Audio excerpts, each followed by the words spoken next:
A couple of days ago, we had a poem on the channel from Sylvia Plath. This might be the first Ted Hughes that's ever been on the channel, but we had a poem on the channel from Sylvia Plath called Metaphors. And in the lead up to that video, I talked about how unless your name is Charles Bukowski, I am not a fan of writers writing about writing or writers writing about writers. Uh, Charles Bukowski can get away with it because he is inviting us into the poem to make fun of him and how he's a low down, pretentious jerk. And all of those things go together wonderfully in the pages of Bukowski. But outside of that, I'm not a fan of writers writing about writing. But writers writing about literary devices is always all right in my book.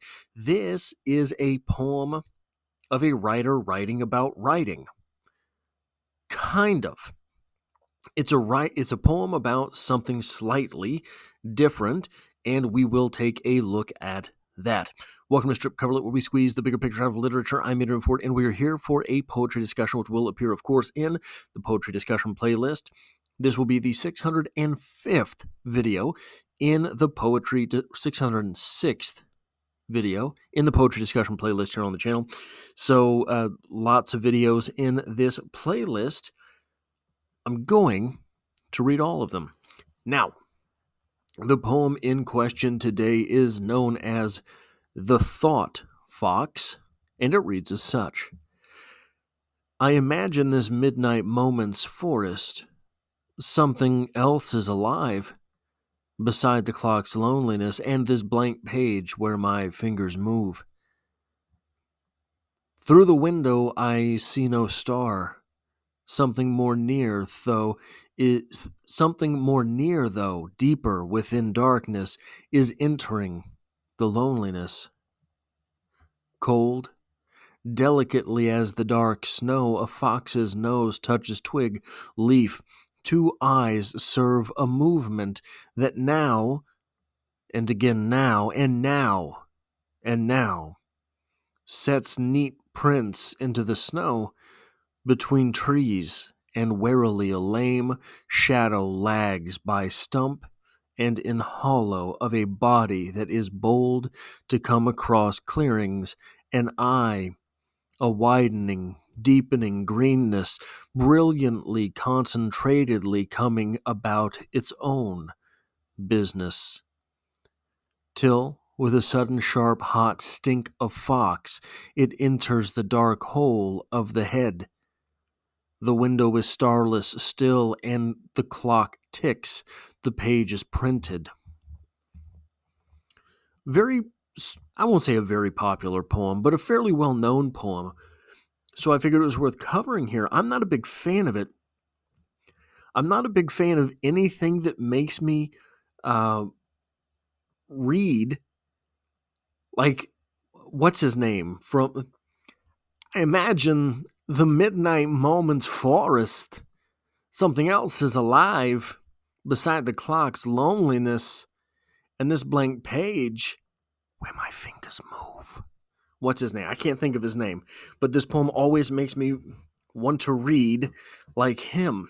Throws me into my impressions there. But so what is going on with this poem? This phrase here, I imagine this midnight moment's forest. This midnight moment has a forest, the wilderness, a forest, the mystery, a forest, the subconscious. This midnight moment, so we're in midnight, first off, this moment has the great darkness and mystery of the subconscious at play. Something else is alive. So in the subconscious, in the dark forest of this midnight moment, something else is alive beside the clock's loneliness. So because of the clock, the speaker is awake. Because of the clock, the speaker is alone. This moment is lonely because the speaker is a writer who is up at odd hours, and this blank page where my fingers move. The speaker cannot write when he is supposed to be writing. Christopher Walken. It's Christopher Walken. Through the window, I see no star. Something more near, though deeper within darkness, is entering the loneliness. Through the window, I see no star. So there is no brightness in this moment. Nothing shiny. Nothing shiny, no bright thoughts. Something more near, whatever this alive thing is there, deeper within the darkness, is entering the loneliness. Cold, delicately as the dark snow, a fox's nose touches twig, leaf. So we have a fox. That thing, that something here, the something else that's alive, is a fox. What is a fox? It's a clever animal. That's part of the problem I have with writers writing about writers writing about writing, is that it's kind of a masturbatory cleverness. It's a cleverness for the sake of cleverness. And that's pretty much what we have here. A fox's nose touches twig, leaf. Twig, like a pencil. Leaf, like a leaf of paper. Two eyes serve a moment that now and again now and now and now. Two eyes serve a moment. Eyes are presentness. Eyes are being here right now. And now. And now.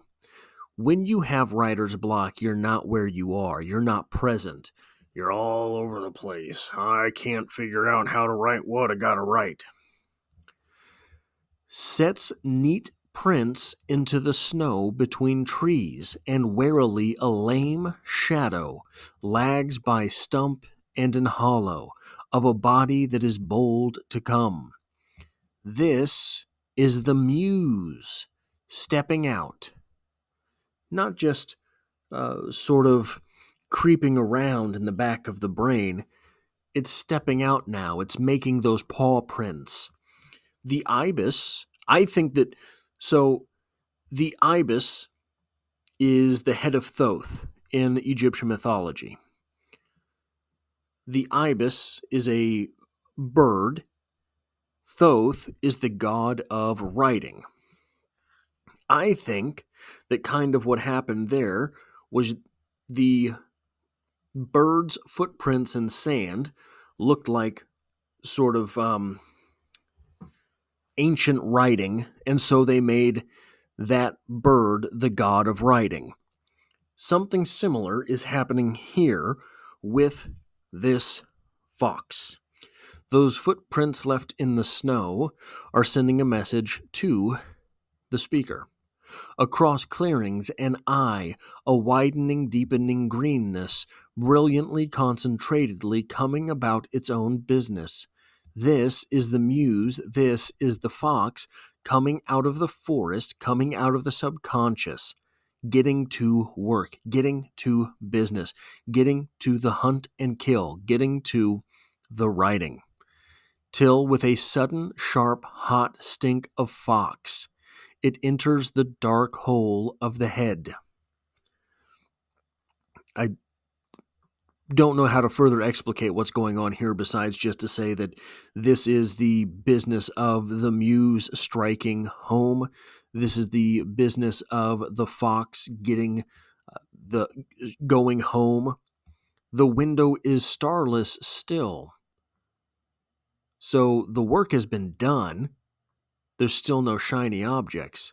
The clock ticks. The page is printed. So that is kind of what's going on in this poem. It is an exploration of the muse. If we are to go to Wikipedia, just briefly, the muse. In ancient Greek religion and mythology, the muses, ancient Greek romanized muse, Greek, Romanized, the inspirational goddesses of literature, science, and the arts.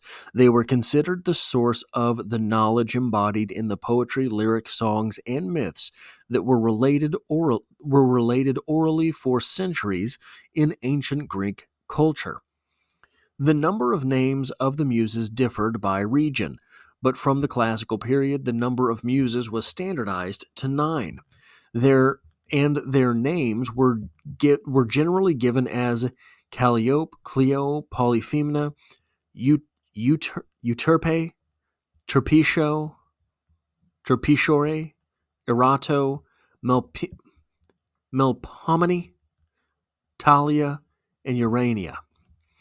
In modern figurative usage, a muse is a person who serves as someone else's source of artistic inspiration. Etymology: the word muses perhaps came from the O grade of the Proto Indo European root min, the basic meaning of which is put in mind in verb formations with transitive functions and have in mind in those with intransitive functions, or from root min to tower, mountain, since all the most important culture centers of the Muses were on mountains or hills.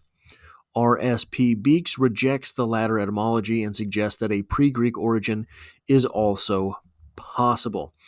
I only bring this up to say that uh, this is something, the idea of the muse, the idea of artistic inspiration, the idea of writer's block, of creative block, which, look, this is something precious to me. This is something valuable to me because I think that to allow that something like writer's block was there before there were writers. Okay, so the Greeks, this was an oral tradition. Mainly, this was an oral tradition. To rely on something like the Muses, which may be, as we saw in that entry from Wikipedia, something pre-Greek, is to say that the compulsion of storytelling was there already. To say, because you don't know you have writer's block, you don't know that you have a creative block if you don't know you're a creator. And if you don't write, you don't get writer's block. So for something like writer's block, for which the Muses were sort of, for which the Muses were basically ordained, were basically created, the Muses help you get through those moments, as well as inspiring you when you're not in those moments. For that idea to go back pre-Greece is to say that the idea of storytelling is embedded in us prior to the written word, which means that the act of storytelling is simply human nature. The act of creation, the act of writing, the act of passing on lyrics, passing on music, song, story, poem, all of these things, plays, all of these things, the very existence of a term like the muse being prehistorical suggests that is legitimately part of us. There are people who are born with thick bones, and they are strong people. There are people born with long bones, and those are tall people who can do tall things in society. There are people born with wide shoulders and narrow hips, and those fellas throw a mean rock. Okay? These are genetic, predetermined things which shape your abilities, interests, all of these things in the real world. Having narrow hips and wide shoulders means that you can torque and whip that rock, that spear, that sling. All of a sudden, you are one hell of a warrior. Something like the Muse, existing prehistorical, suggests, maybe just to me, that these things here come with genetic presettings as well. Part of that is storytelling. That is all I have for this discussion. If you like or appreciate what it is that I do here, hitting the like button really does help me out, as it tells YouTube to share this video with other literature lovers. If you find yourself here by chance but not design, there is poetry on the channel every Monday, and I hope to have you back for the next one.